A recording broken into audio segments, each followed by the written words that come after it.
መከላከያችን በመተማ ታሪካዊ ድል ተቀናጀ። የብልጽግና አዲሱ የታክስ ጫና ይፋ ሆነ። አሜሪካ ለሰባተኛ ቀን ኢራን እንደበደበች።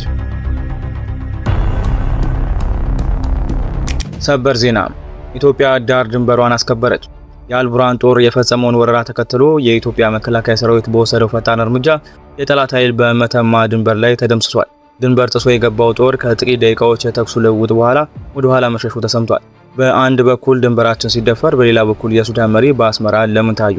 የዛሬው የድንበር ውጥረትና የሰራዊታችንን ድል ዝርዝር መረጃ በቀዳሚነት እናስደምጣችኋለን። በሌላ በኩል አዳዲስ ቀረጦችና የህዝብ ስጋት።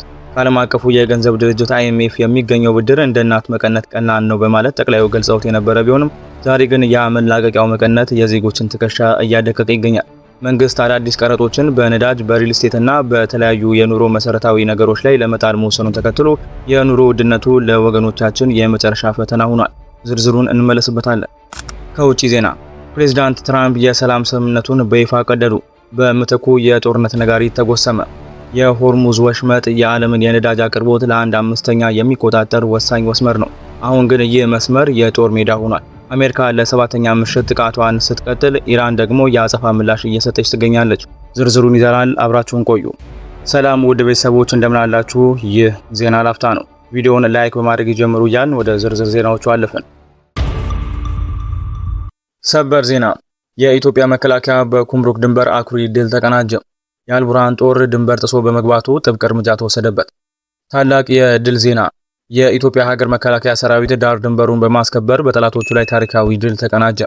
በተደጋጋሚ ጊዜያት የኢትዮጵያን መንግስት የሱዳን ፈጥኖ ደራሽ ኃይልን ትረዳለች በማለት ሲከሱና ሲያማቱ የቆዩት ጀነራል አልቡርሃን ወታደሮቻቸው የኢትዮጵያን ግዛት አልፈው እንዲገቡ ትዕዛዝ መስጠታቸው ተሰምቷል። የሁለቱ ሀገራት ህዝቦችን የሚያስተሳስረው ታሪካዊ የኩምሩክ ድልድይ በጀነራል አልቡርሃን ኃይሎች መፍረሱ ለረጅም ጊዜ ሲያነጋግር የቆየው የሁለቱ ሀገራት የድንበር ውጥረት ከፍተኛ ደረጃ ላይ መድረሱ በይፋ አሳይቷል።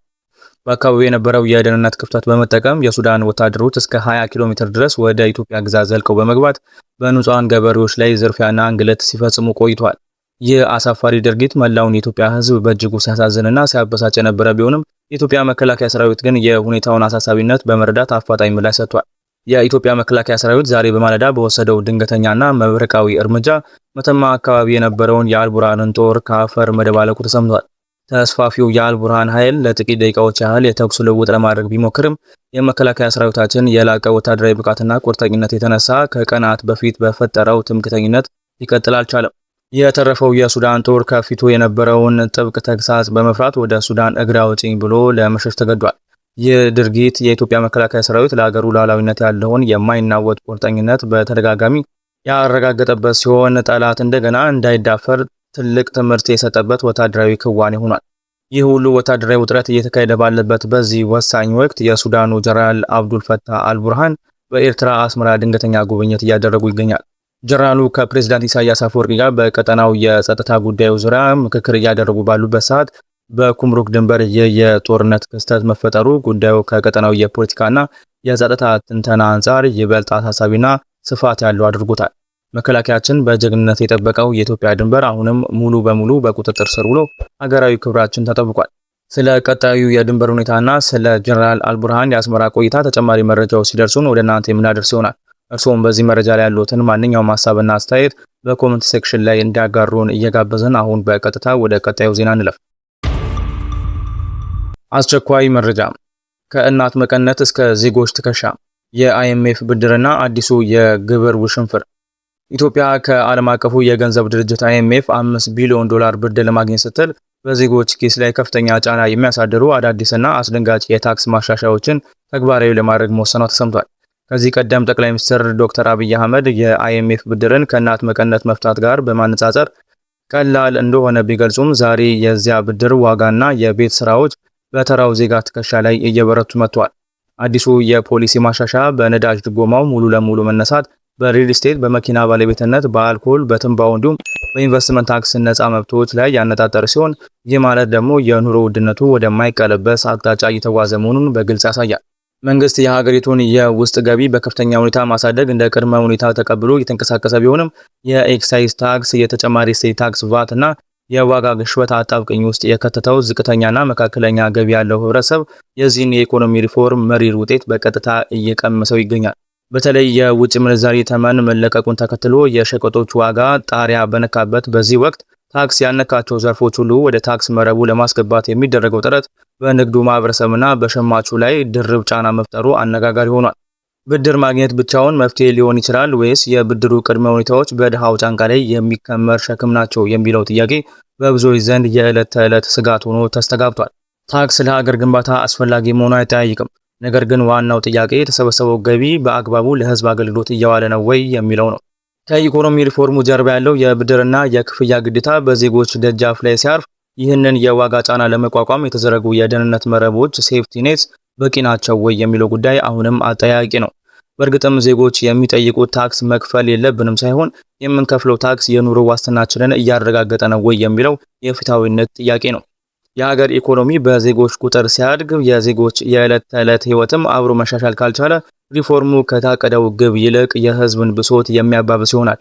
የብድር ማግኘቱ ሂደት ከእናት መቀነት መፍታት ጋር ቢመሳሰልም ከበስተጀርባው ያለው የኑሮ ፈተና ግን ለዜጎች እጅግ የከበደ መሆኑ የሚናገሩት ወገኖች መንግስታዊ ኢኮኖሚ ውሳኔዎቹን ሲወስን የህዝብን የመቋቋም አቅም ማገናዘብ ይኖርበታል ሲሉ ያስጠነቅቃሉ። ቪዲዮአችንን ላይክ ማድረግ አይርሱ እያልን ወደ ውጪ ዜና አለፍን። የአሜሪካና የኢራን ግጭት ወደ አዲስ ምዕራፍ ተሸጋገረ። ትራምፕ የተኩስ አቁም ስምምነቱን በይፋ ፈረሱ። ዓለምን በከፍተኛ ስጋት ውስጥ የከተተው የአሜሪካና የኢራን ግጭት ዳግም ወደ አስከፊ ምዕራፍ ተሸጋግሯል። ፕሬዚዳንት ዶናልድ ትራምፕ በሰኔ ወር የተፈረመውን የሰላም ስምምነት ወይም የኢስላማባድ መግባቢያ መፍረሱን በይፋ ካወጁ በኋላ የዓለም የትኩረት ማዕከል በሆነው የሆርሙዝ ወሽመጥ አካባቢ የሚሰማው የጦር መሳሪያ ድምፅ ዳግም አክርሯል።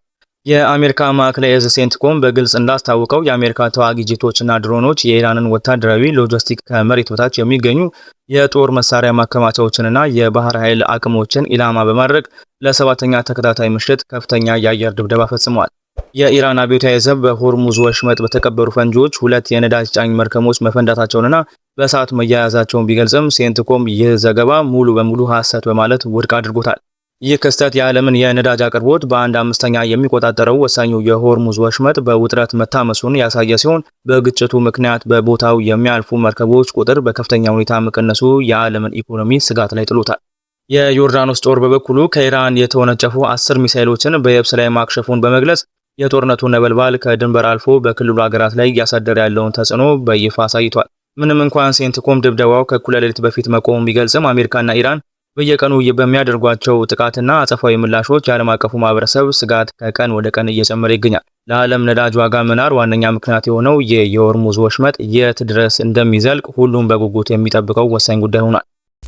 ውድ የዜና ላፍታ ቤተሰቦች የሰዓቱ መረጃዎቻችን ያደመጣችሁትን ይመስል ነበር።